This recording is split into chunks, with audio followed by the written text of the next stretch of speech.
développement sur le Sahel. Hier à Bruxelles, les donateurs sont tous unanimes. Il faut mettre fin au terrorisme qui crée l'instabilité dans le Sahel. La balle est donc désormais dans le camp du G5 Sahel pour rendre pérenne le financement de la force conjointe. Le point avec Frédéric Etienne Bassenga. La force conjointe du G5 Sahel peut maintenant être opérationnelle. 414 millions d'euros annoncés pour faire face à la menace terroriste, les différents acteurs s'en félicitent. Les contributeurs sont l'Union européenne, 176 millions d'euros, les pays membres du G5 Sahel avec chacun 10 millions d'euros, l'Arabie Saoudite donne 100 millions d'euros, les Émirats Arabes Unis 30 millions d'euros, mais aussi des pays comme l'Allemagne, les Pays-Bas et l'Italie ont fait des annonces substantielles à cette conférence. C'est un résultat énorme qui nous donne maintenant la base pour travailler sur l'opérationnalisation de la force conjointe. Et sur ça, je suis sûre que nos amis vont vous dire plus. Mais aussi nous donne la responsabilité de continuer le travail dans le même esprit de coopération très étroite avec le G5, avec l'Union africaine, avec les Nations Unies, mais aussi avec les partenaires qui nous ont rejoints aujourd'hui. Côté G5 Sahel aussi, la satisfaction est au rendez-vous, même si le gap de 423 millions d'euros n'a pas été atteint. Le G5 Sahel souhaite surtout que le financement soit pérenne, d'autant plus que le fonctionnement de la force conjointe chaque année va nécessiter 105 millions d'euros. On ne sait pas combien de temps cette lutte contre le terrorisme et le crime organisé va durer. Quand on se réfère à ce qui s'est passé au Moyen-Orient, en Irak et en Syrie, les armées les plus puissantes du monde, les États-Unis, la Russie, la France, l'Italie, l'Iran, la Turquie, font face à Daesh depuis maintenant 3 ans. Donc on ne sait pas combien de temps notre combat dans le Sahel contre le terrorisme et le crime organisé va durer. Côté Burkina en particulier, cette mobilisation est la bienvenue. Au début seul, aujourd'hui entouré, le G5 Sahel attend surtout la concrétisation de ces annonces. Le président du Faso a beaucoup insisté sur cette question que la sécurité du Sahel, c'est une affaire de 5 pays certes, mais c'est au-delà de ces 5 pays, c'est une affaire mondiale. Donc il est important que les annonces qui ont été faites, que les gens passent aux actes pour qu'on puisse avoir des résultats assez rapidement. Mais au-delà, le G5 Sahel souhaite le soutien de ses partenaires pour que le Conseil de sécurité puisse placer sa force au chapitre 7 de l'ONU, ce qui autorise l'usage de la force. Actualité au Burkina Faso, les régions des Hauts-Bassins et de la boucle du Moun sont les zones d'intervention du projet BID UEMOA d'hydraulique et d'assainissement en milieu rural. Le projet qui va coûter plus de 7,5 milliards de francs CFA est lancé hier vendredi à Sokouraba. Plus de détails avec Karim Ilboudo, Siriki Milogo et Karim Sissé.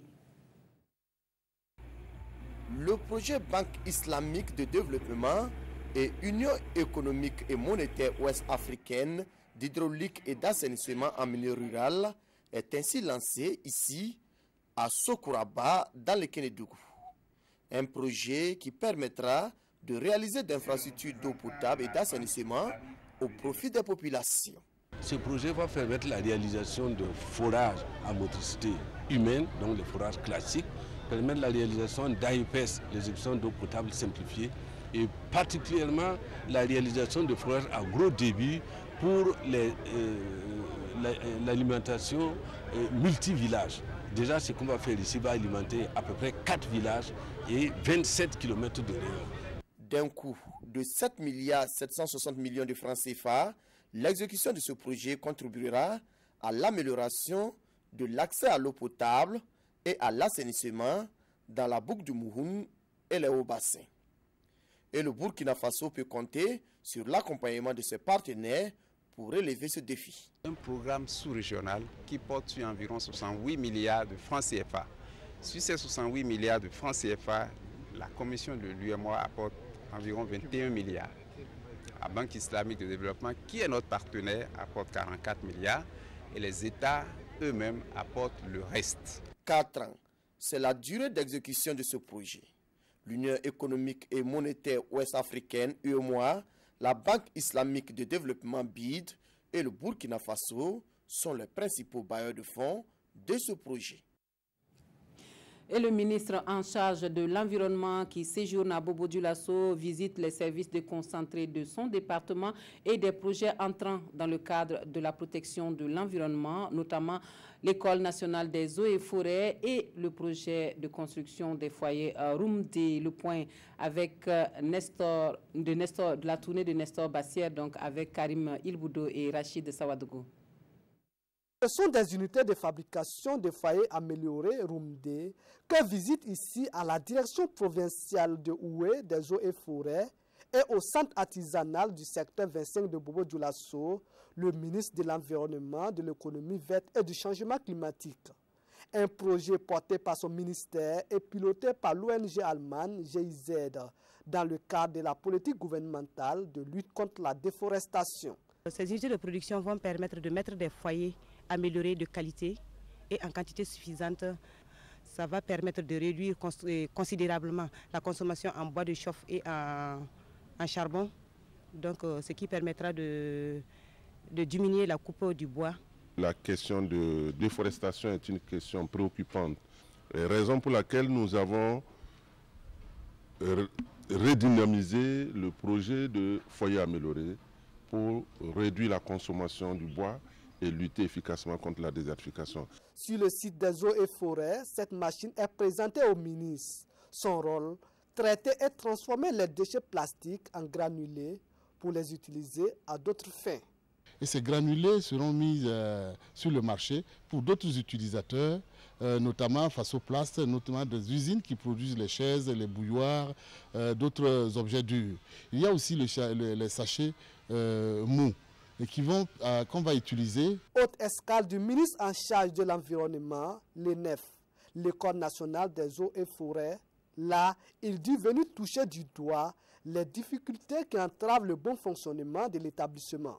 C'est l'occasion de rencontrer également d'abord le corps enseignant, parce que la formation est donnée par ce corps.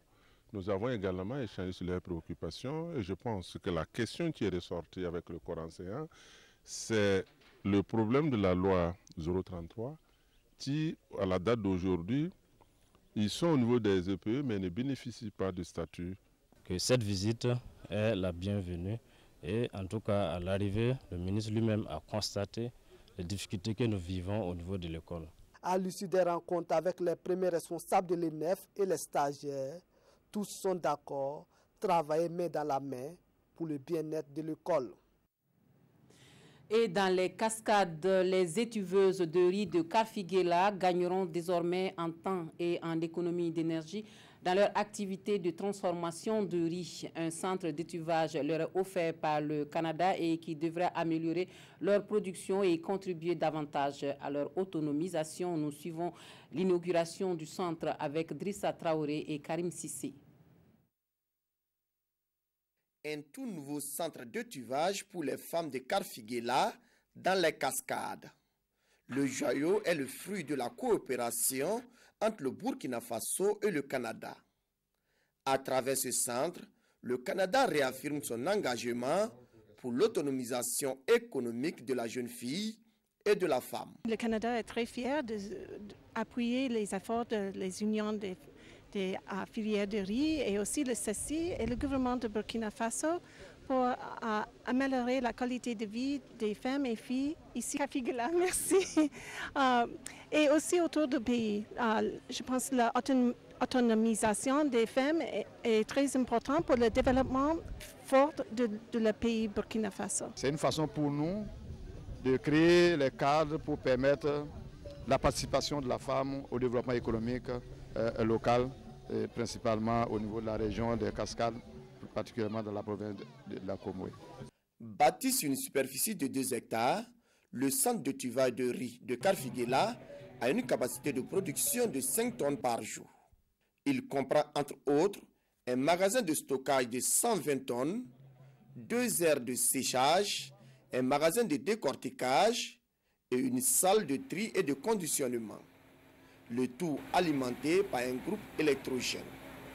De quoi soulager les bénéficiaires. Ce centre va nous permettre de travailler dans les conditions d'hygiène. Il va accroître notre capacité de transformation et le riz qui sortira de notre centre sera de qualité pour satisfaire la clientèle. Nous tenons à remercier le CCI et la coopération canadienne pour ces infrastructures qui vont permettre aux femmes de renforcer leur production et surtout lutter contre l'insécurité alimentaire et valoriser notre riz made in Burkina. À cette cérémonie d'inauguration, il a été demandé aux bénéficiaires de travailler sans relâche pour une exploitation optimale du joyau.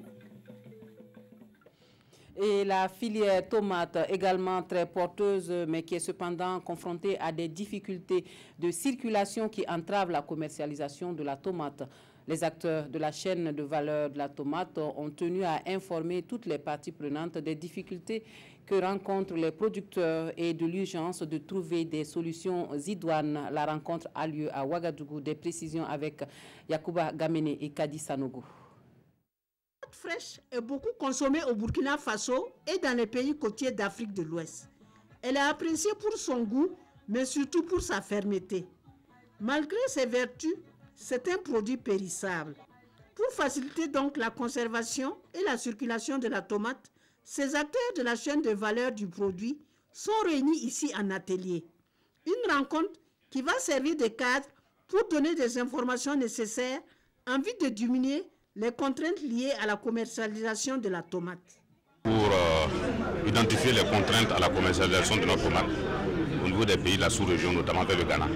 Et c'est suite aussi au constat, effectivement, c'est suite aux plaintes effectivement, des acteurs directs sur le terrain qui rencontrent beaucoup de difficultés pour effectivement écouler nos produits vers ce pays qui, il faut le rappeler, est le principal pays de destination de notre tomate. Le CIS, comme je dis, accompagne. Nous avons des suggestions et l'ensemble des acteurs qui sont ici vont décortiquer ces éléments de proposition de solutions. Ils vont l'enrichir et l'adapter à ceux comment ils peuvent intervenir dans le cadre spécifique de la tomate, mais également comme des éléments moteurs pour intervenir dans la mission du président du Faso par rapport au schéma de libre-échange au niveau de l'espace CEDEAO. Le Burkina Faso a une production annuelle de 300 000 tonnes de tomates par an. Elle est produite pendant une période de 6 mois, à savoir de novembre à juin. L'exportation du produit rapporte plus de 54 milliards de francs CFA à l'économie burkinabé chaque année. Le ministre en charge de la communication à l'université Ouaga 1, professeur Joseph Kizerbo, au programme de la sortie, une visite du campus et des échanges avec les étudiants et le corps enseignant. Rémi Fulgence Dandjinou prend acte des préoccupations évoquées qui se résument à des difficultés de formation et de l'insertion professionnelle des étudiants. Le résumé de la visite avec Adama Guiti et Zoubaviel David Dabiri. Rémi Fulgence Dandjinou et son staff au département de communication et journalisme de l'université Ouaga 1, professeur Joseph Kizerbo. Une sortie du terrain pour s'imprégner des préoccupations liées aux conditions de formation de ses étudiants. Et en ce lieu d'apprentissage du journalisme, les problèmes ne manquent pas. Nous tardons à soutenir pour la licence même. Mais après la licence aussi, pour le master, non seulement c'est cher. Vous savez bien que les étudiants, je ne peux pas dire, moi en tout cas, qui suis pauvre, je n'ai pas les moyens, les 600 000 francs pour continuer à l'hypermique. Nous avons un studio radio et des appareils, des caméras et tout, mais ce n'est pas fonctionnel. Voilà. Pour le studio par exemple, voilà, on n'a pas de casque, ça fait que c'est un peu compliqué. L'oreille attentive, Rémi Fulgence Dandjinou écoute, prend note, discute avec les apprenants sur leurs besoins primaires avant d'annoncer ses intentions pour redorer le blason de ce département dont les produits font la fierté des médias burkinabés. Nous avons décidé d'accompagner les départements pour monter une requête avec eux et trouver des partenaires, notamment dans le cadre de nos ambassades, qui puissent financer donc le renouvellement de ce matériel-là essentiel pour une bonne formation des étudiants. Les questions du LMD sont des questions globales qui ne touchent pas seulement ce département de communication des journalistes qui touche tous les autres départements. La question de la connectivité également touche ces départements-là. Et je pense que sur cette question, le gouvernement travaille à apporter une réponse à la fois au niveau des infrastructures, au niveau également de la réponse au niveau des contenus des cours, mais également au niveau notamment de la connectivité. Des promesses qui semblent rassurer ici encadreurs et étudiants. Le département de communication et journalisme de l'université Ouaga 1, professeur Joseph Kizerbo, a été créé en 1992. Le journalisme, la communication des entreprises, la communication pour le développement sont entre autres les disciplines offertes aux étudiants. Le comité de pilotage du projet régional d'infrastructure de communication fait le point de l'exécution du programme et formule des recommandations pour l'accélération des travaux. L'ambition du projet, une meilleure fluidité de la connexion Internet, mais aussi la réduction du coût sur l'ensemble des régions. Issa Kafando, Maxime Zongo. En décembre 2011, le projet régional d'infrastructure de communication est à un niveau d'exécution de plus de 90% pour ce qui concerne le Burkina. Son ambition à terme, l'amélioration de la connexion Internet, mais aussi la réduction des coûts.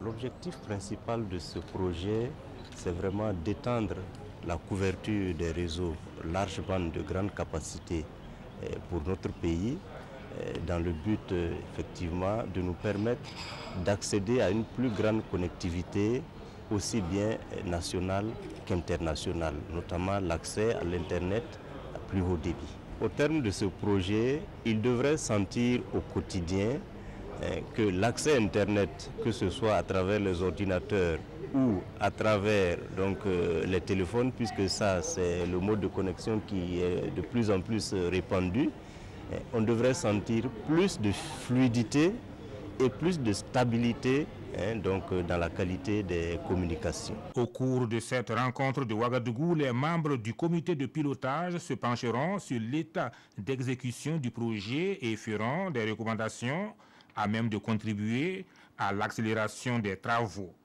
D'un coût de plus de 10 milliards de nos francs, le projet est mis en œuvre avec l'appui de la Banque mondiale. Le mécanisme mondial de financement de la santé a pour ambition le renforcement du système de santé des pays membres à travers la mobilisation de ressources financières. La condition principale pour les adhérents qui désirent un financement, c'est de présenter un projet comportant des axes d'intervention et le budget à allouer.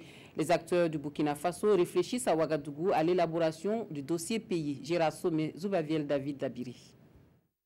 Le Burkina Faso est membre du nouveau mécanisme de financement mondial de la santé depuis le mois de septembre dernier.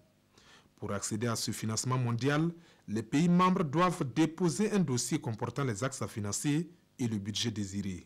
Et cette rencontre offre l'opportunité aux acteurs d'identifier les domaines d'intervention prioritaires du Burkina Faso. Nous connaissons déjà ces interventions prioritaires qui sont énumérées dans le plan national de développement économique et social. On appelle ça les interventions structurantes.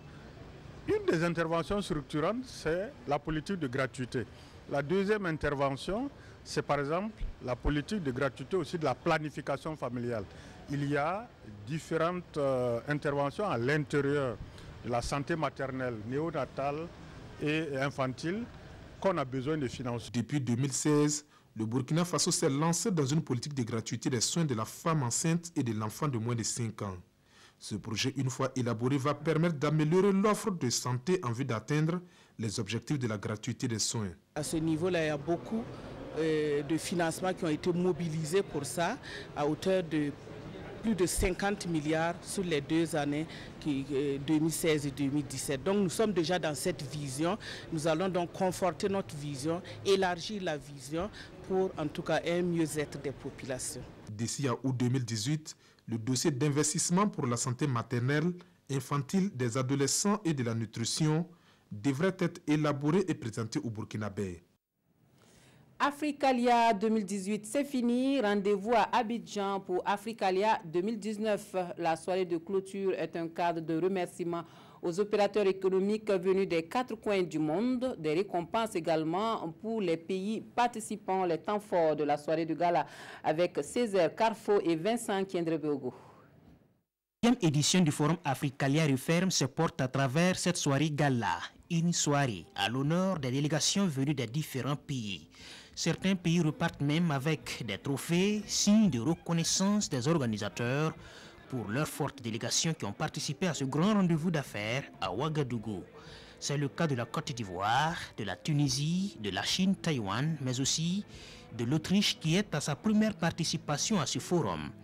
Un pari gagné pour les organisateurs. Cette édition, la plus forte délégation étrangère était la délégation de la République Chine-Taïwan avec 39 participants. La première délégation africaine était la Tunisie. Et enfin, la plus forte délégation de l'Afrique de l'Ouest était la Côte d'Ivoire. Nous avons également récompensé un pays qui venait pour la première fois à cette édition, c'était l'Autriche. La Côte d'Ivoire accueille Africalia 2019 et la délégation ivoirienne présente à Ouagadougou a pu mesurer le défi qui sera le leur l'année prochaine à Abidjan. J'étais sûr que si ça se passait en Côte d'Ivoire, ça serait quelque chose de merveilleux, mais je suis certain que la promesse qui a été faite, qu'en 2019, ça sera en Côte d'Ivoire, et comme notre représentant, notre président de la Chambre de commerce de Côte d'Ivoire a dit ici, ça serait un fardeau lourd pour le Burkina en 2020. Parce que je suis un homme très heureux, parce que nous allons relever les défis. Africalia 2017 aura donc réuni 600 hommes d'affaires représentant 508 entreprises venues de 19 pays africains, européens, américains et même asiatiques.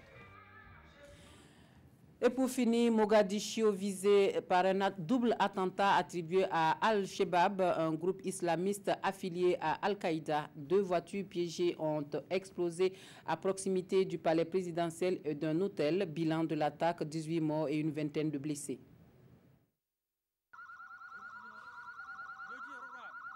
La capitale somalienne, frappée par un double attentat à la voiture piégée. Bilan, au moins 18 morts et 20 blessés. Vendredi soir à Mogadiscio, 2 véhicules ont explosé. Le premier à proximité du palais présidentiel, le second à quelques mètres d'un hôtel. L'attaque a été rapidement revendiquée par les Shabaab via un communiqué diffusé sur Internet. Depuis 2007, la Somalie est la cible de ce groupe islamiste affilié à Al-Qaïda et qui ambitionne de renverser le gouvernement légitime.